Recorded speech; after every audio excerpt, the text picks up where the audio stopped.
Thank you. I have a couple of rules we try to teach them. You know, you have to be able to go to the voting place and be unintimidated when you go. And you have to be alive when you cast your ballot. Some counties work right on that, you know. We had a little difficulty with some of them. Tuesday I was in federal district court all day on, we got 3 minutes, so I'm going to get right into it, on redistricting. Redistricting is a big thing in Mississippi.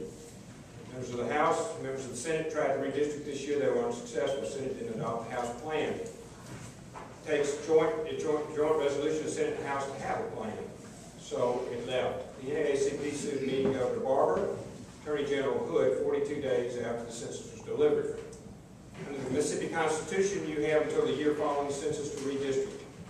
I think people who are to redistrict us are the people we elected, not the federal court system.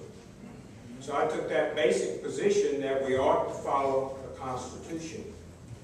What the heck? It's 200 years it worked so far. Not everybody agreed with that. So we spent the whole day in federal district court on Tuesday. There were a lot of arguments, different plans offered, different Tommy Reynolds plan and Senate plan, and all that. I had a bunch of testimony. At the end of that, I felt reinvigorated. First of all, I was disappointed and saddened by the fact that we had so many people argue against the Mississippi Constitution. Just to try to get one more seat, one more little seat, 2 more little seats, they pitched the Constitution out. Mississippi Democratic Party said, "Oh, let's get the federal judges to decide because we can't agree, even though the Constitution gives them a whole other year." At the end of all that, after all the questions, I'm hopeful. I expect a ruling maybe tomorrow, maybe the first of the week. If they rule in my favor, we'll run in the old districts as we did the last time. Then, thank you very much. Then, Mississippi legislature that is elected from that group will join under the Lieutenant Governor and the Speaker of the House. They will join and redistrict Mississippi by Mississippians so that you can cast your ballot for who you want to represent you on items like education, taxes, and so many other things. We don't have to rely on the federal courts anymore to redistrict Mississippi. We got great elected officials who do a great job of doing it themselves. Watch that decision. When it comes out, it's a basic states' rights issue. We're either going to be allowed to redistrict ourselves, or every 4 years, take a punt to the federal court system. I'm real hopeful. We made good arguments. I felt real comfortable when we came out of there.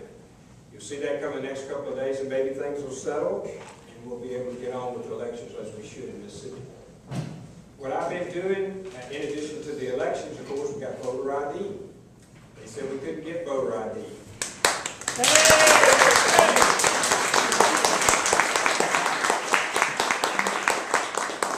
My friends in the House of Representatives, they got voter ID out. They came out one time, we lost it in the Senate. So we all got together and we put a constitutional amendment on the ballot. It'll be on there in November, along with the personhood amendment and eminent domain. They'll all be on it. We're going to have a great turnout for us come November. So we'll have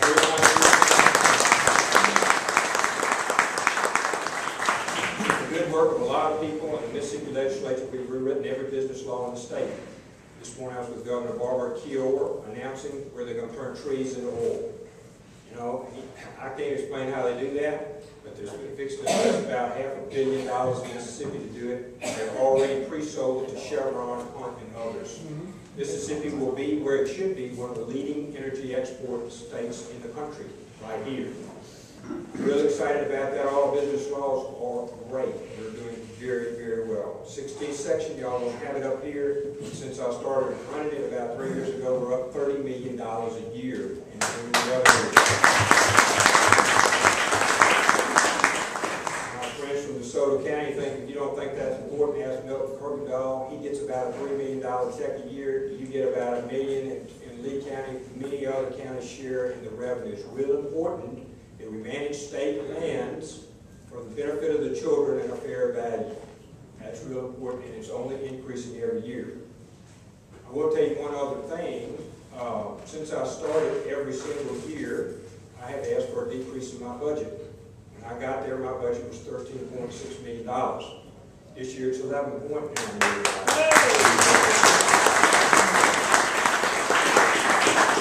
We reduced it by $1.5 million a year. I know how hard you're working. I'm working just as hard to make sure every dollar you send to us is allowing the cost of government to be the minimal amount. We're real proud of our services. We're real proud of our people. Jeremy Martin's here. Our North Mississippi guy is here. Please wave. You got a problem, Jeremy can solve it. He is the Secretary of State. Does every single thing my other 90 employees do with a man one. We're pleased to have an office in North Mississippi and again in DeSoto County. Growth parts of the state, the things that we need to be doing. This year, we're going to start with the national headquarters bill. We're starting the process right here, just appointed the committee to start the studies. We have a number of other issues we're going to bring. DeSoto County, Lee County, North Mississippi is ready for national headquarters. You're going to see us start that process to make it easy for you to get one. You've already got the things you need, which is the people and the progress here. We can have those. Toyota's just a blossom of things to come.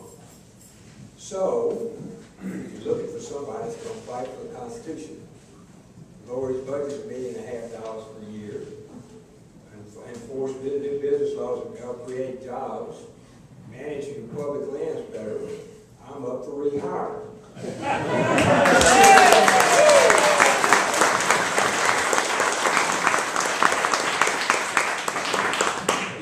Opportunity to come. I don't want to go over. We have been on the road all day. We've been to Columbus, Jackson, some 2 other places today. So we're going to have to get back in the truck and head for the house. We've got a busy day tomorrow, and I hope we're doing very favorable press releases about Mississippi's Constitution in the morning. Thank you all so much. It's great to see everybody here.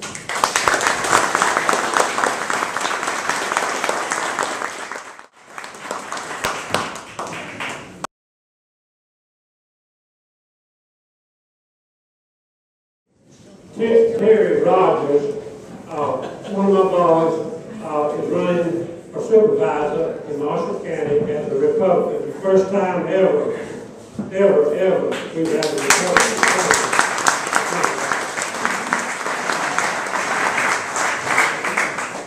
Now, Terry, are you the gentleman that is always Santa Claus at Christmas time? That's the man. Yeah. That's the man. Okay, well, go ahead. I'd just like to thank the Republican Party and what we stand for, and hope that I can be the first county Republican official elected. We're going to get out and see what we can do. And I appreciate y'all. I'm not going to talk very long, but I want to listen to y'all. Y'all want to listen to me. So thank you. And yes, I do play Santa Claus.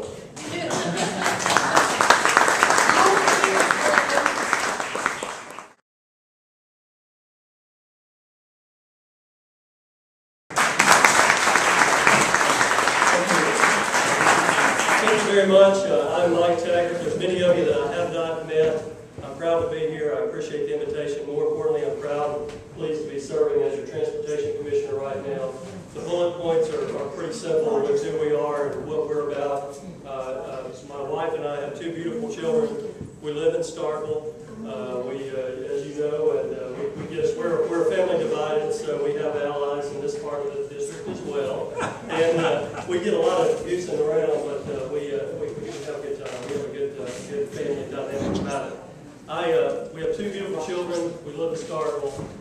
Very committed to our activities, our family activities, and our church, of course, as I'm sure all of you are. But it's always important to remind each and every one of us that that's who we are.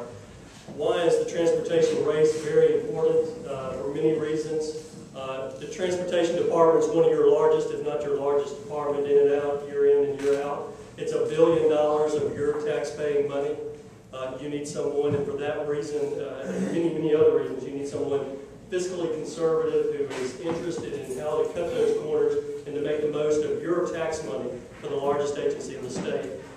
We think that we have the ability certainly to do that. We're already on the road to doing such a thing. Secondly, economic development. Transportation means so much to small communities throughout the northern district of Mississippi.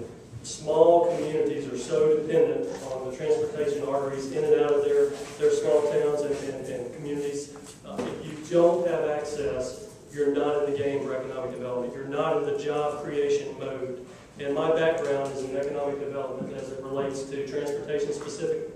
And that's what we think we have to offer, is a conservative, fiscally conservative nature as to how the agency should run, and to make sure that it is ran in a way that provides a safe transportation system, but also enhances all of our economic development efforts. I hope to gain all your support over the next few months, and certainly in November. Thank you very much for having me.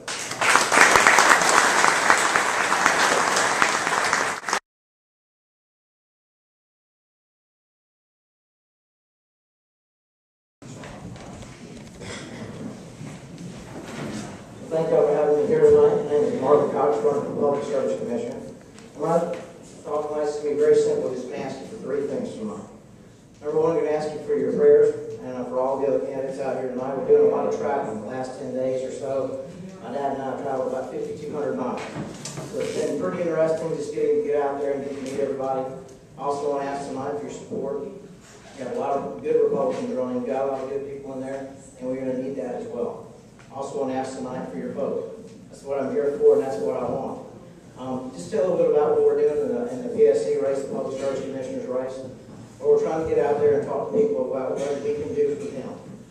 Right now we have a Public Service Commission, Liberal Democrat. We're trying to replace them. We've got some guys up here that want to do that, myself being one of them. And we want to do that by kind of working in a couple different areas. Public Service Commissioners can work with companies. They can work with utilities. They can work with the ratepayer taxpayer. They can get out there, they can help create jobs in Mississippi. Mississippi has a lot of natural resources that we're not using. We're not getting out there and getting them up out of the ground. We have a coal called lignite. We can use that. We've got natural gas under the ground. We've got things that we can use and work with our utility companies and produce our own energy. We can pay our own citizens to get that done, and we can provide jobs. Not only provide jobs, we provide a better tax base, have better roads, better schools. That can be done out of this office. There's a lot of things that can be done out of this office. And I hope that you'll give me the opportunity to do that. But not only that, I also want to say tonight, we want to get out there and we want to meet each one of you. Excuse me, got a little choke there. But I hope you give me the opportunity to do that, and I look forward to doing that. And I want to thank you for having me tonight.